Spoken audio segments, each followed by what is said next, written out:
రాష్ట్రం అభివృద్ధి చెందుతుంది. అన్ని రకాల వర్గాలు అభివృద్ధి చెందుతున్నాయి. మంచి జరిగింది అని చెప్పి భావిస్తేనే ఓటేయండి అని చెప్పి మీరు చెప్తున్నారు. కానీ మరో పక్క చంద్రబాబు నాయుడు గారిని చూస్తే ఒక్క ఛాన్స్‌తో రాష్ట్రం మాఫియా రాష్ట్రం అయిపోయింది. మరో ఛాన్స్ ఇస్తే రాష్ట్రం మొత్తం ఖాళీ అయిపోద్ది. జగన్ జైలు బెయిల్‌కు మధ్య ఊగిసలాట. కూటమిని ఎవడ్రా ఆపేది?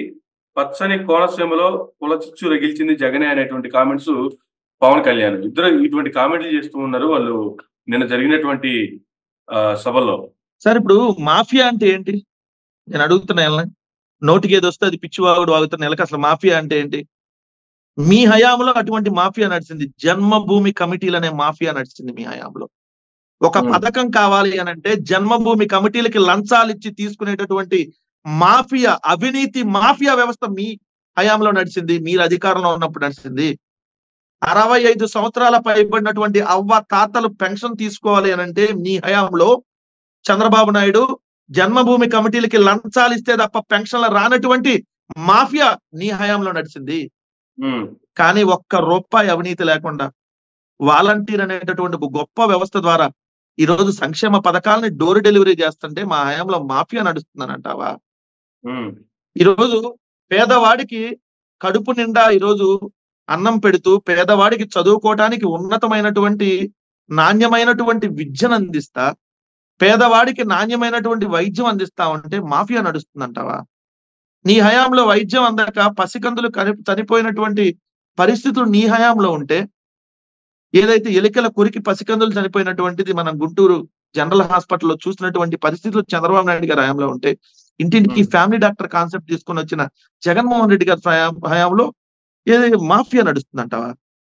ఎడ్యుకేషన్ మాఫియా నడిచింది నీ హయాంలో, మెడికల్ మాఫియా నడిచింది నీ హయాంలో, శాండ్ మాఫియా అంటే ఇసుక మాఫియా నడిచింది నీ హయాంలో. వనజాక్షి అనేటటువంటి ఏదైతే మహిళా అమ్మరుని జుట్టు పట్టుకొని నీ పార్టీ ఎమ్మెల్యే చింతమనేని ప్రభాకర్ అనేటటువంటి నీ సామాజిక వర్గానికి సంబంధించినటువంటి వ్యక్తి వనజాక్షిని చుట్టుపట్టుకొని లాగి కొడితే సెటిల్మెంట్లు చేసావు కదా నువ్వు ఒక మాఫియా డాన్గా.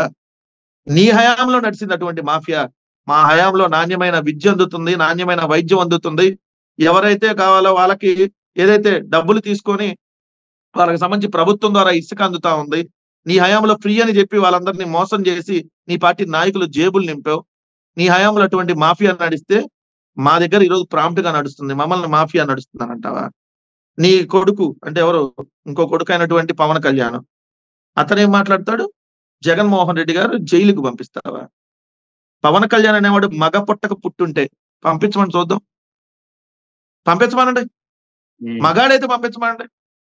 నువ్వు ఎవరినైతే పక్కన పెట్టుకున్నావో నీ దత్త తండ్రి, ఆయన కదా జైలుకి బెయిల్కి మధ్య ఊగిసలాడతా నాకు అక్కడ రోగం వచ్చింది, నాకు ఎక్కడ అబ్బో వచ్చింది, అమ్మా కూర్చోలేకపోతున్నా, అయ్యా నిలబడలేకపోతున్నా, జైల్లోనే చచ్చిపోతా అని చెప్పి రోగాలకు సంబంధించినటువంటి బెయిల్ మీద బయటకు వచ్చింది ఎవరైతే నీ దత్త తండ్రి, ఆయన నువ్వు పక్కన పెట్టుకొని జైలు గురించి బెయిల్ గురించి మాట్లాడుతున్నావా?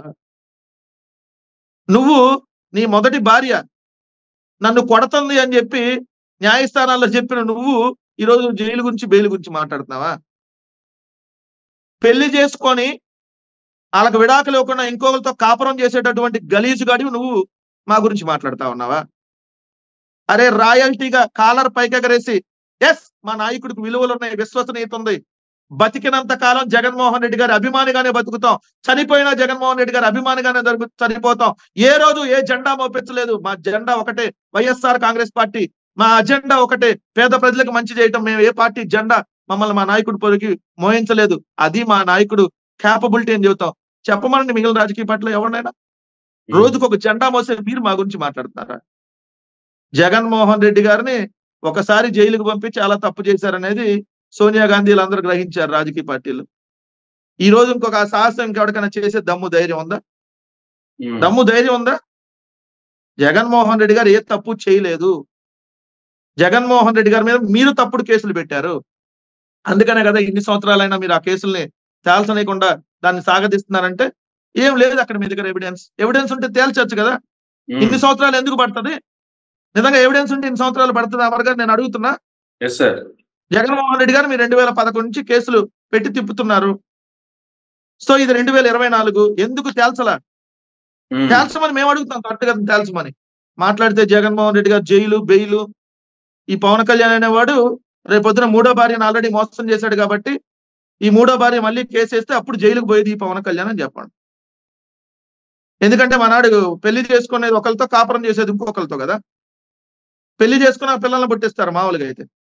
మనాడు పిల్లలు పుట్టినాక పెళ్లి చేసుకుంటాడు కదా. ఇట్లాంటి గలీజ్గాలకి జైలుకు పంపిస్తారు. ఖచ్చితంగా పాపం పండినప్పుడు, శిశుపాలుడు పాపాలు పండినప్పుడు ఎట్లయితే ఆ తప్పులన్నీ చూస్తారు, తప్పులని భగవంతుడు చూస్తా ఉంటాడు. సో చూస్తాడు అదే ఇంకా మారుతారేమో అని చూస్తారు. మారకపోతే ఏం చేస్తారు, చంద్రబాబు నాయుడు జైలుకు పోయినట్టు పోతారు రేపొద్దున. సో మాట్లాడేటప్పుడు, విమర్శ చేసేటప్పుడు ఎస్ మా ప్రభుత్వం ఏమైనా తప్పు జరిగితే దాని మీద విమర్శ చేయి, డెఫినెట్లీ వి విల్ ఆన్సర్. మా ద్వారా మా ప్రభుత్వంలో ఇది జరిగింది అని మేము చెప్పుకుంటున్నాం. ఏదా మీ ప్రభుత్వం ఏం జరిగింది ఒకటి చెప్పానండి. రోజు అడ్డగోలు విమర్శలు, పనికి మాలిన సొల్లు కబుర్లు తప్ప. ఒక రోజు లెగిస్తే 4 రోజులు నిద్రపోతావు, నువ్వు మాట్లాడతావు. పిఠాపురంలో ఊరి పేరు చెప్తే అది ఏ మండలంలో ఉందో చెప్పలేవు. పిఠాపురంలోకి ఆ పక్కనే బోర్డర్ వచ్చింది, ఈ పక్కనే బోర్డర్ వచ్చింది, ఏ కాన్స్టిట్యున్సీ వస్తే చెప్పలేవు. ఏంది నువ్వు మాట్లాడేది మా గురించి? అరే 151 సీట్లు, 22 ఎంపీ సీట్లు, 11 రాజ్యసభ సీట్లు, దేశంలో లార్జెస్ట్ పార్టీలో 4వ పార్టీ. ఇక్కడ ఈరోజు గ్రామ స్థాయి నుంచి మండల స్థాయి, జిల్లా స్థాయి, కార్పొరేషన్ చైర్మన్లు, ఎమ్మెల్సీలు, అత్యంత అతి పెద్ద పార్టీగా, ఒక ప్రాంతీయ పార్టీలో అత్యంత బలవంతమైనటువంటి పార్టీగా ఉంటే మమ్మల్ని ఎదుర్కోవటానికి జాతీయ పార్టీలను అంటేసుకొని, ఇంకొక ప్రాంతీయ పార్టీలను అంటేసుకొని, నువ్వు 21 సీట్లు ముష్టి తీసుకున్న ముష్టిగాడివి, నువ్వు మా గురించి విమర్శలు చేసేది. మా గురించి మాట్లాడాలంటే ఒక అర్హత ఉండాలి. ఏంటి నీ అర్హత? ప్రతి ఒక్క రాజకీయ పార్టీ వాడు విమర్శ చేస్తా అంటే అది అర్హత కాదు.